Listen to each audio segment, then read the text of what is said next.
staying here this week, or Yes. going somewhere else practice now? Yeah, no, we've got a team that's kind of on track of on top of the storm, and it just appears right now that things are a little more favorable, for Friday and Saturday, for us. So yeah, we're staying.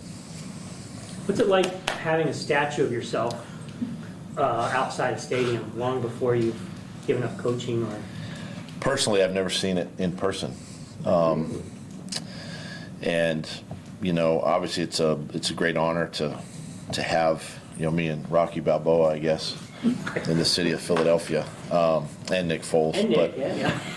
but no, I mean it's an honor. It really is. Something that we accomplished. As a team, as an organization. In 2017-18, and yeah, it's just a nice reminder. Do you ever plan to visit the statue? Maybe one day after I retire or something like that, but have no plans to anytime soon. When they told you they were going to do it, what was your first reaction? That's up to them. I didn't really care. Honestly, I just really didn't care. What they did, that was the people involved with that. So, but it's definitely an honor, to have something like that represent, what we did, back then. Has your wife seen it? Yeah, and the kids? I think yes. I think. Don't really know. Yes. Hey, Doug, Maybe. Doug, back on the guys who were on last year's team, and then even before that, the guys who underwent a couple of coaching changes. Now that you've kind of gotten into this transition and everything, were they very, very open-minded about what you were trying to sell? The guys who've been on the scene for 4 or 5 years, even longer. They were, yeah. And did they make it a little bit easier for you to come in here and kind of do that healing process? And they were the ones that I leaned on, to really kind of get a sense and a feel for where they were mentally, coming off the last couple of seasons, and just wanted to reassure them that we were going to work hard to try to get things turned around, and they bought into that, and you're starting to see, I think, the fruits of their labor by the way they practice, and obviously by the way they're playing. Those guys like Josh and Shatley and Cam and they Cook, those guys, set yeah, the examples. Exactly. Okay. We did the math. We were looking at the depth chart before you got here. I think it's like 4 guys on each side of the ball for Philly were there before you left, and a lot of guys in the trenches. What sort of advantage does that give you as you're scouting them, having known guys like Kelsey, having known guys like Graham and the rest of them on the defensive side? I mean, it's good to know kind of who they are, how they think, how they play. You got all those insights that way. It's much like, press a couple weeks ago with the Colts, obviously, and but at the same time, it's a different scheme, so they're in a different system now. Obviously the offensive line, is the same with Jeff Stoutland, so we're seeing the same things there, in the run game, but. Having familiarity is nice, but at the same time, they're trying to execute their plan just like we're trying to execute ours, and focus on that. What type of player is Jalen Hurts? He really seems to be coming into his own this season. I've obviously from afar, watching him and seeing his progress. It's everything that I think back then we saw when the Eagles drafted him, is coming to the forefront. This guy, extremely hard worker. He's dedicated. He's a proven winner. Everything has been thrown at him adversity-wise, and he's overcome it. And you're seeing it. You're seeing it in the way he plays and the way the guys rally around him and support him, and it's just I think for him being in, again, having stability, I mean, you're seeing it, right? Your second year, stability around the quarterback, stability around the team, I'm talking about the coaching staff. That's where you see that jump. And he's, they've added talent around him, and, he's using that. And, of course, he's an athletic guy himself. He's hard to bring down. Just doing the things that we all thought he could do. He presents a different challenge than the first 3 quarterbacks you guys face in terms of mobility and stuff. How does that change what you're going to do? You just got to stay disciplined as you rush. It's a he can break an arm tackle pretty easily. You know, he can make you miss pretty easily. You just got to be under control and disciplined, and you know, try to tackle him and maybe get forehands on him and bring him down when you can. So it's a challenge, you know, very very much so, because you know, if you get out of your rush lanes, he can make you pay with his legs. When you look at the touchdown pass to Zay Jones, is that sort of an example? I mean, Trevor gets a little bit of pressure coming up the middle, so he rolls it right 5 more times. But it seemed like Zay did a good job of adjusting as well. And, you know, because a lot of times when a quarterback rolls to right 5 side, you know, he ends up throwing the ball away when you're in a box that small. Yeah, you know, and it's something that we, you know, that we work on. We work on red zone scramble and the rules that apply, you know, in a tight, condensed area of the field. And every offensive team goes through it, you know, and just having a plan for when the quarterback, you know, starts to run. And Zay and Trevor were on the same page, and Zay did exactly what we asked him to do, and it worked out. Follow up, you guys are obviously getting a lot more love, attention, whatever you want to put on it from national media this week. How would you expect your team to handle something like that to make sure it doesn't become any kind of a distraction or anything like that? You know, I expect the team to handle it, you know, one with class and one with just, you know, the fact that, okay, you know, that's fine. You know, we still have to go to work every day and prepare for another football game. And, you know, that starts with me, you know, during the week and setting the tone that way and just keeping us focused on task. 9 sacks for the Eagles defense last week against Washington. When you watch it back on tape, what led to that for them? It's a great pass rush. They can do it with 4. They can do it with 5. Combination of the 2. You know, I think, you know, Fletch is still Fletch, and he can push the pocket. They've got edge guys that can still, you know, bend, and Josh Sweat's playing good. He's long and kind of slithery, and you know, BG, you watch him, and he's a guy that can get under your pads and push the pocket. So all these guys have talent to do that, and so that's what you're seeing. And you know, a lot of them too, the secondary covering the receivers and know where to go with the football. That's part of it. So yeah, it's a challenge. You know, it's a challenge just to defend, you know, 4, possibly 5 guys. With that said, knowing that Luke took a significant step forward this past week as a rookie, you know, starting at center for a 3rd straight week, knowing he's going up against a guy like Fletch, what sort of challenge is that going to present for him? It's a big challenge, huge challenge. You know, you're talking about a guy that's been in this league for a long time and knows how to rush, and he's crafty at it. He's smart, very skillful, and he's calculated. And Luke's going to have to just watch a lot of tape, you know, this week, and just, you know, we're going to have to help him when we can, whether we slide to him or use a back or whatever we can do to disrupt some timing. I mean, that's what you do with good pass rushers, right? In this league, we did it last week with Bosa and Max. So each week, you know, you never know who that guy is. This week, it just happens to be an interior lineman. Any coincidence of why, or is it a coincidence you've been so good in the 3rd quarter these 3 weeks? So the numbers are staggering.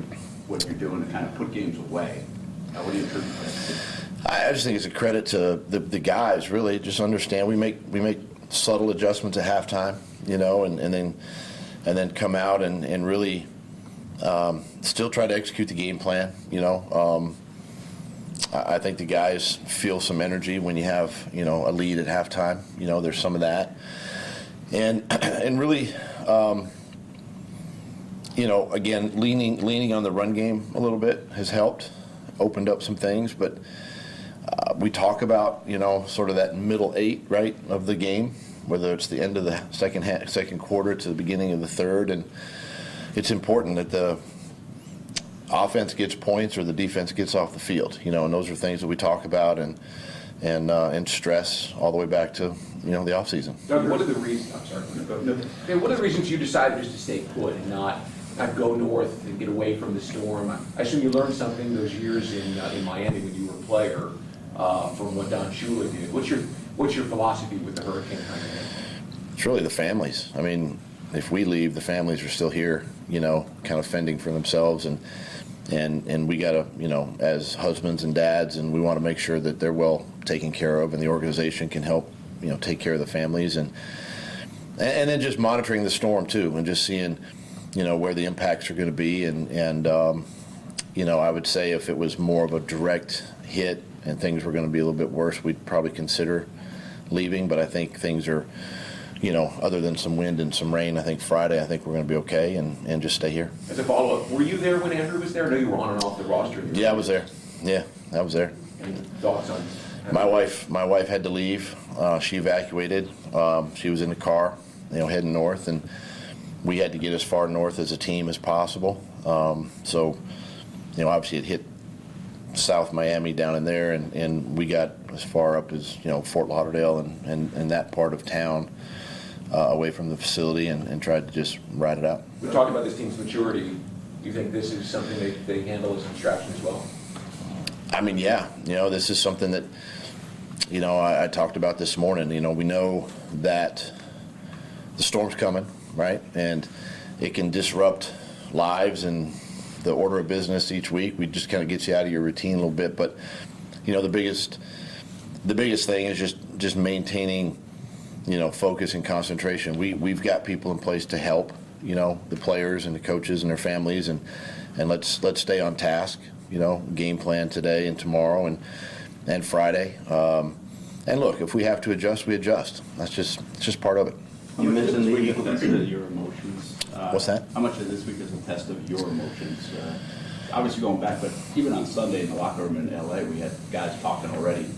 They want to go play and win this one for you, type of thing. And you suppress it. Yeah, that's great, and everything, and I appreciate that, from the team. But, look, this is a good football team, and we understand that. It's still week 4. There's a lot of football ahead of us, and we just gotta prepare, and do the right things during the week, and that includes me, and I gotta stick to my routine and stay diligent with that, and the study and the planning, and prepare myself just like the players do. So, it starts with me, and I'll keep relaying that message to the team. We're used to seeing rookies struggle a little bit here, maybe roller coaster.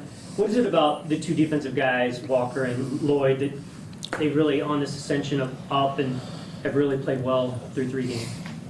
I believe some of it can be the fact that they've played a lot of football, on a big stage in college. Some of it, so it's not unfamiliar, territory to them. But these guys are both just tremendous workers, and they prepare so well during the week, practice hard. They want to be great players in this league. And that's what you're seeing with both of them, and it's paying off in the games. Number 1 AFC Offensive Player of the Week. You got a new thing. Yeah, a little thing. Amazon. Yep, exactly. What does that say about his You got one? progress? What does that say about his progress and sort of where you've seen him grow over the past couple of weeks? Well, it just shows that he is progressing, number 1. Number 2, I think the guys around him, are playing extremely well, meaning the offensive line and really everybody on offense.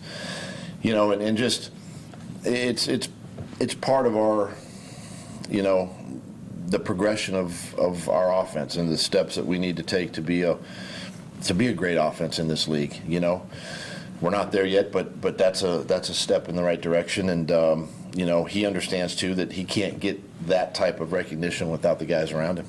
Darius Slay, what type of player is he, and are you expecting him to shadow Christian Kirk this year? It'll be interesting. I tell you, I had him. We brought him to Philadelphia, and he's playing extremely well right now. A top defender, corner in this league, and he's creating some turnovers and takeaways, and he matched receivers the last 2 weeks. The only thing that I would say is he doesn't necessarily go inside. As a not a nickel, but a corner that would go inside if Christian were inside. But I think that's something we've got to be aware of, and understand where he's going to be. Maybe lean towards Zay a little bit, possibly on the outside. But great player. Got to understand where he's at and how they want to use him. Health update on Shaq Griffin, and if you could evaluate Trey Herndon stepping in for him this past weekend. Shaq's doing good. He'll be back out on the practice field today, and Trey played well. He played really well, and it was good to see Trey. It was great, probably for him to get back out there and really have, meaningful snaps, and he did a really nice job for us. Any other injuries coming out of Sunday's game? Or? Van Lannen Cole is the one that has a hamstring coming out of the game, so he's gonna miss today and potentially this week. So he's the only one. How tough of an environment can it be in Philly for the visiting team? It's tough. It's extremely tough. I mean, the second you pull into that stadium, the fans are cheering and fans are booing and fans are yelling, and it's a great environment, for a football game, but it's loud. It's the stadium's kind of right on top of the field, and it's a challenge. It's a challenge to be able to handle crowd noise and try to keep your composure. Can you learn a lot about a young team going into an environment like that one? Mm-hmm. Certainly. That's something that we'll talk a lot about that this week. Just how to handle that. Try to we say block out the noise, but it's going to be loud. But you do have to block out the noise, and just focus on your job, and we'll try to simulate that some this week in practice. Real quick, back to the injuries. I'm just curious, in all your years of coaching and playing, have you ever had 5 straight days of no one on an injury report? I can't say I've had that many days. Yeah, that might be a first. It might be a first. And again, I just think it's a credit to the players and obviously our medical staff for keeping those guys on the field.